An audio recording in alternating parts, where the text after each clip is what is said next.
Бул үйгө консультацияга келдик. Ассаламу алейкум туугандар. Сузак району Саты деген айылга. Бул үйдүн ээси биринчи байланышка чыгып туруп, сен аны тактап туруп 2000 сом которгон. Биз 3-4 күнө барабыз дегенбиз. Азыр келип санап, консультация берип чыгып кетебиз. Биринчи электр свасын тартыш керек, экинчи подмаяк шоу алыш керек, үчүнчү стяжка. Анан бул 2 комнат подвал экен. Ошо подвалын бүтүрүп беришибиз керек биз. Так.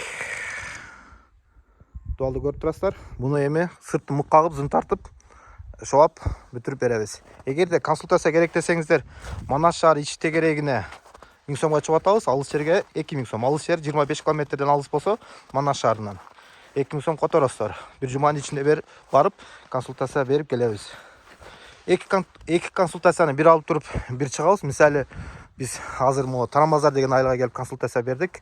Анан кийин бул айыл. Ошондо эки консультациянын акчасын алып, бир келебиз. Кээ бирлер бар да, 1000 сом которот, мисалы, Манас шаар тегерек болсо. Качан келесиз деп эртеси эле жазат да. Башында айтабыз, бир жуманын ичинде барабыз депчи. Мисалы, өзгөн тараптан, өзгөн райондон бирөө консультация 2000 сом которсо, бир жуманын ичинде дагы бирөө которулуп калат. Ош же болсо өзгөн районун тегереги.